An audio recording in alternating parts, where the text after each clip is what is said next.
Hello friends and welcome to the another part of this series, Custom Law.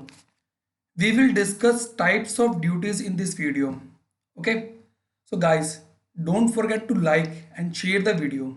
And if you are new to my channel, hit the red button and press the bell icon so that you will never miss any update.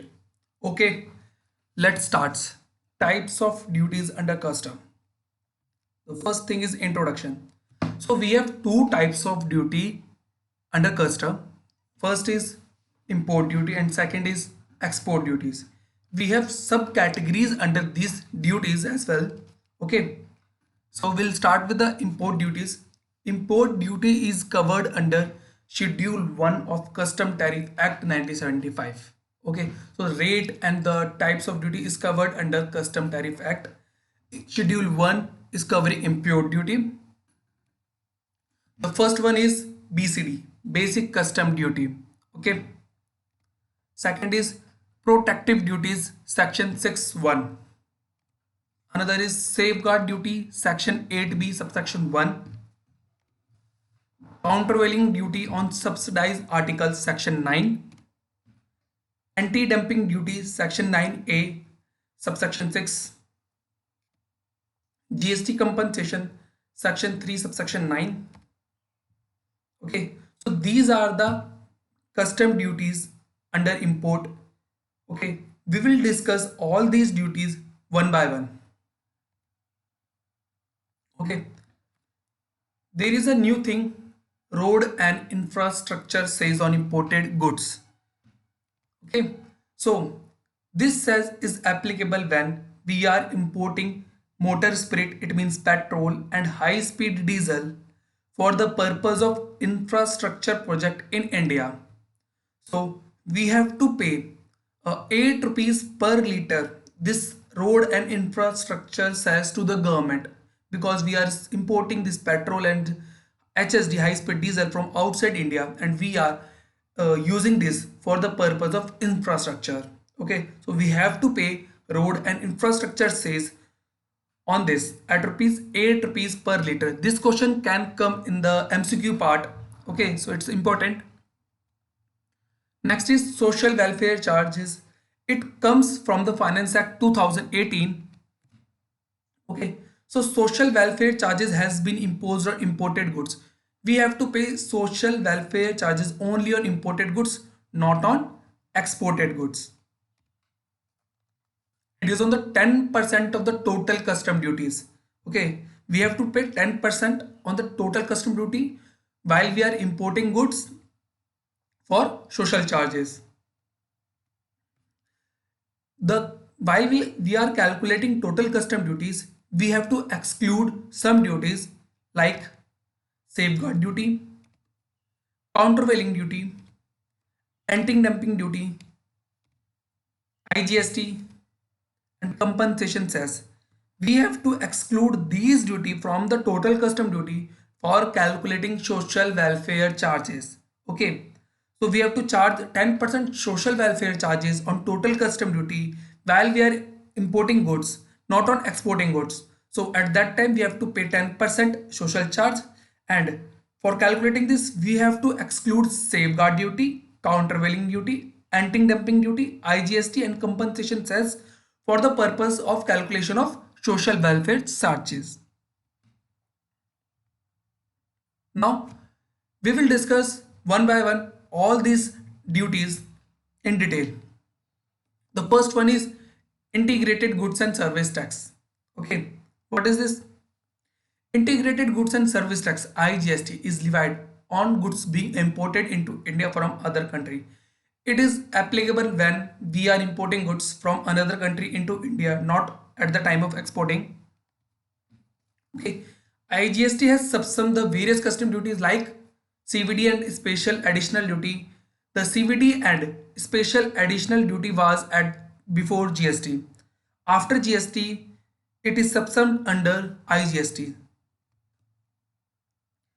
IGST will be levied on imports as per the subsection 7 okay, of Custom Tariff Act, section 3 of subsection 7.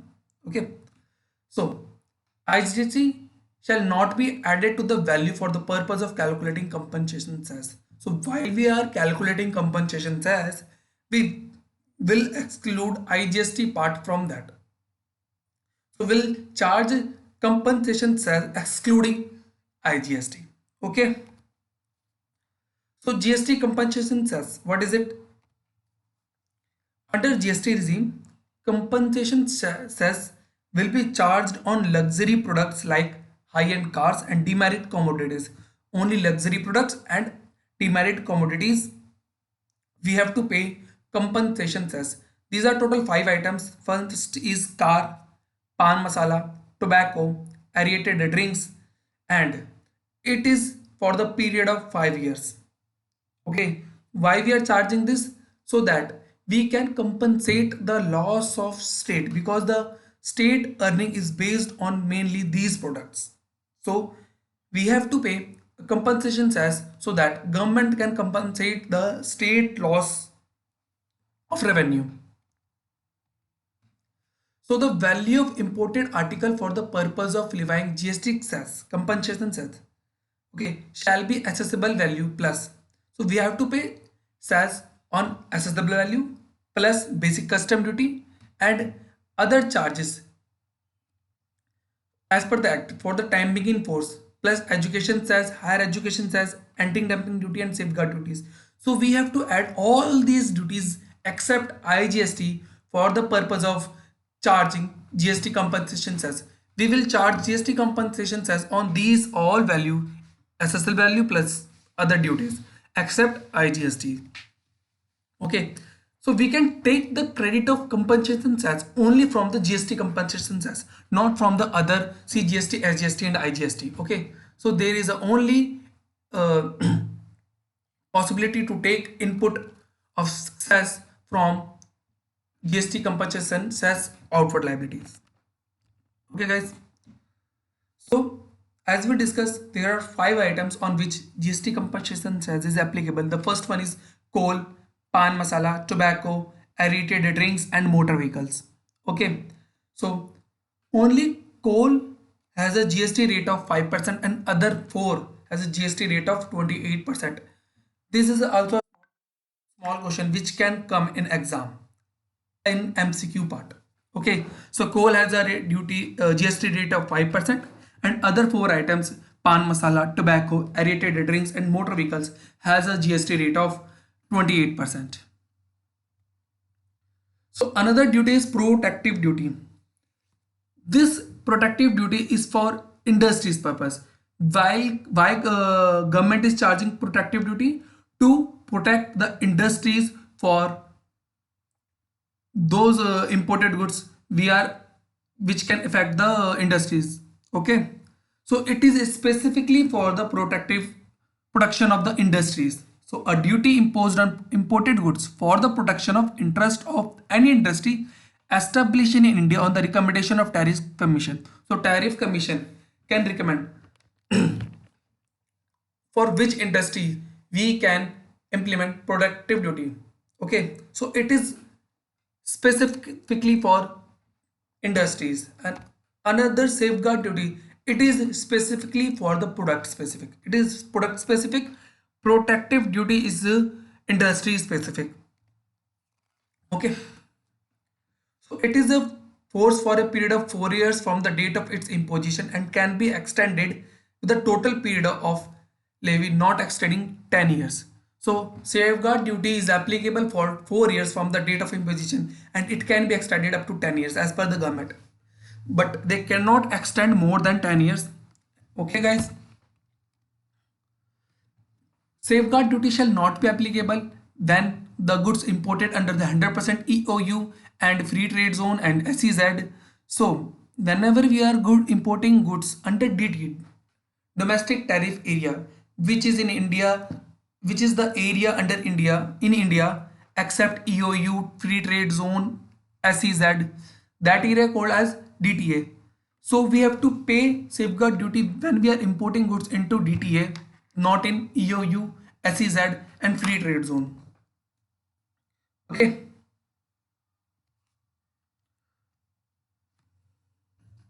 Safeguard duty cannot be imposed in the following situation. In the following situation, we can the government cannot impose the safeguard duty. What are these situations? We have three situations. When we are importing articles and its value does not exceed 3% of total imports, like uh, a good X we have imported of 100 lakhs in this year. Okay, out of 100 lakh we have imported this from a country which total import is only 22.5 lakh.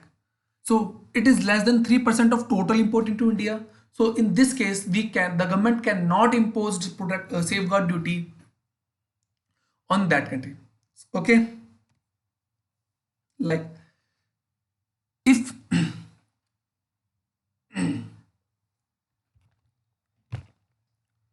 if you want to uh, impose this safeguard duty on more than one country, okay, but these countries are importing less than the 3%, but together their total import into India is exceed 9%,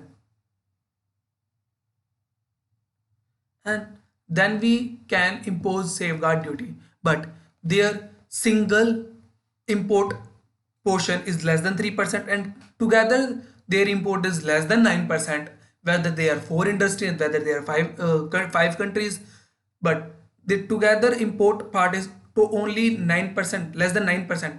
So in this case we can also not impose safeguard duty. So in case of one country, the limit is 3%, and together all countries, the limit is 9%. But there, okay. Also, as we discussed, we cannot impose safeguard duty while we are importing goods for EAU, Free Trade Zone, SEZs. Okay, we can impose when duty is especially made applicable on them. When it is especially applicable on them in the EOU, SEZ and the free trade zone, only then we can impose safeguard duty. Otherwise, we cannot impose safeguard duty while when we are importing these things for EOU, SEZ and free trade zone. Guys, keep repeating these words: EOU, free trade zone and SEZ. 3% for one country and 9% is for more than one country together, so that you can remember this percentage and the area where we cannot impose the safeguard duties. It is very important question for the exam point of view. Okay, so please remember these three point: 3%, 9%, and these three area: EOU, SEZ, and free trade zone. Okay, don't forget this. Okay, so the safeguard duty is completed. The next duty is countervailing duty on subsidized article. Like if any country is giving subsidies to the exporter for exporting good into India, so for that, to protect our industries, our companies from that subsidized articles, we are charging countervailing duty. Okay, CVD is levied if the articles are imported into India by getting subsidies from other countries. Uh, but as we discussed, it is subsumed under the IGST. In the earlier law, it is for 5 years and it can be extended up to 5 years. It is not so much important because now it is subsumed under the IGST. It is the part of IGST. Okay, so it is not that much relevant, but it is in the syllabus, so we have to cover this also. So countervailing duty is levied when we are importing goods, articles which are subsidized by the other countries. Okay, it has been subsumed under the GST. Another is anti-dumping duty. Whenever any country is wants to dump our industry, our product in India, so they give some benefits to the exporters so that they can dump our industry or our product. So for to protect these things, we are charging anti-dumping duty on that products.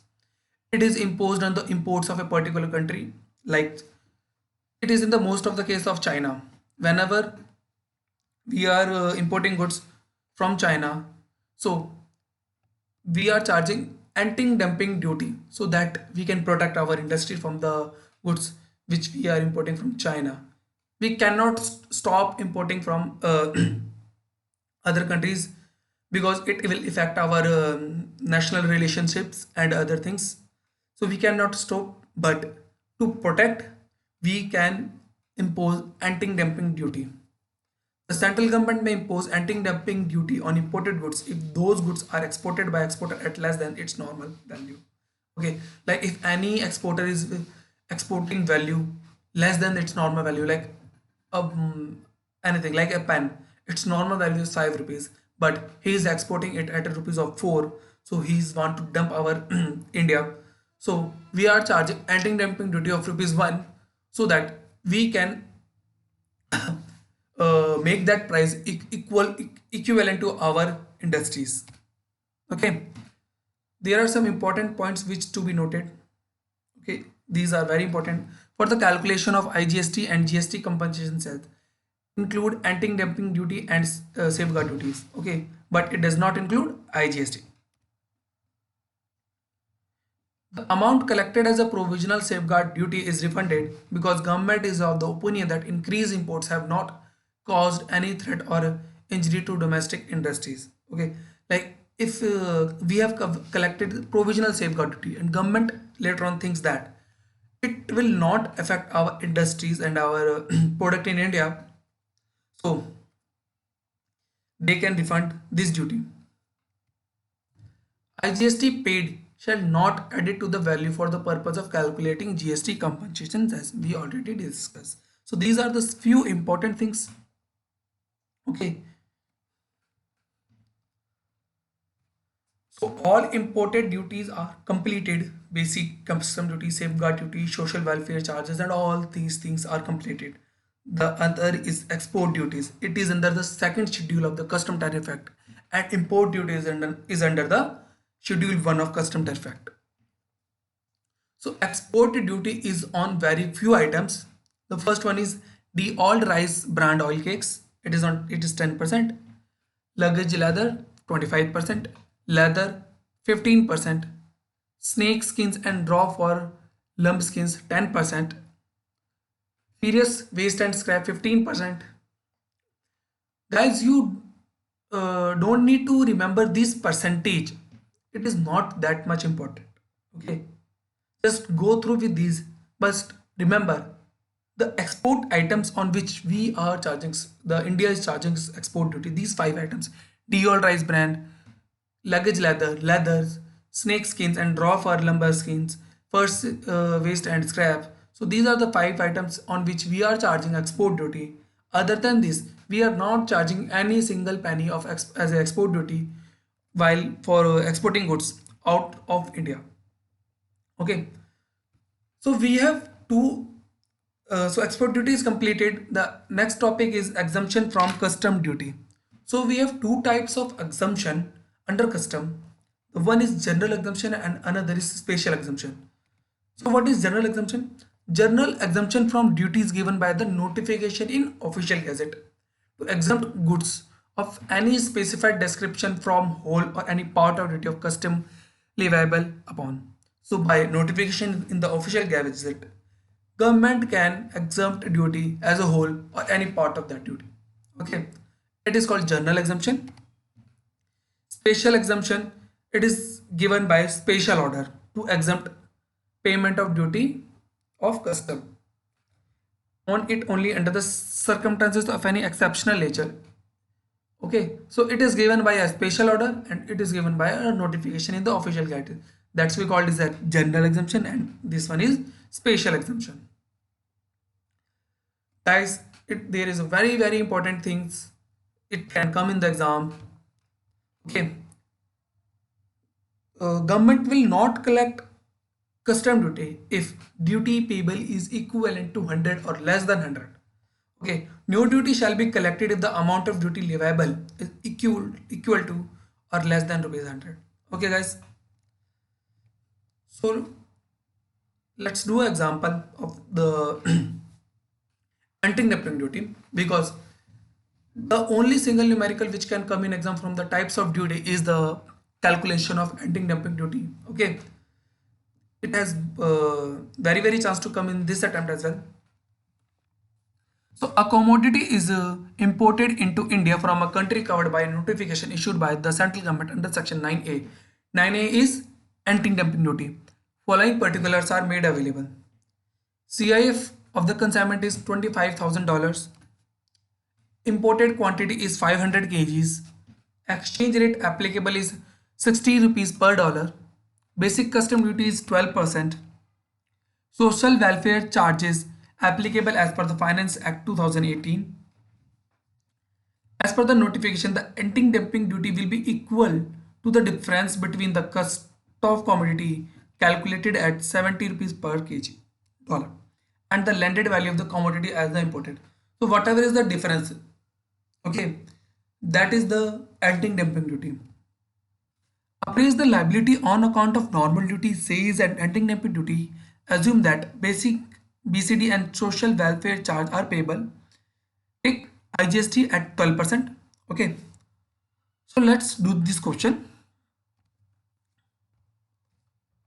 Like CI value is $25,000. If we convert this into rupees, it will come 15 lakh 25,000 into 16, and we will add basic custom duty, which is 12% of assessable value. So for 15 lakh into 12%, 1,80,000.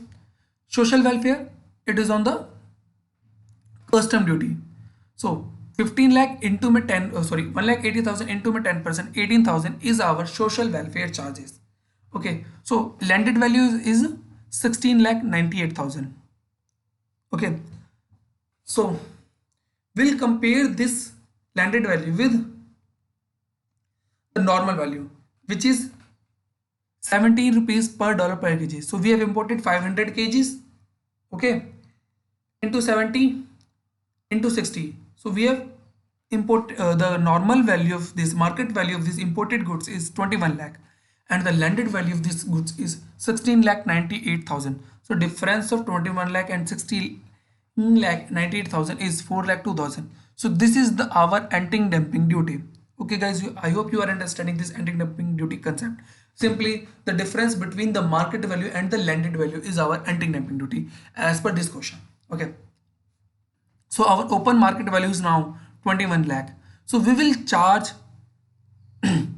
IGST, which is 12%, 21 lakh into 12%, 2,52,000.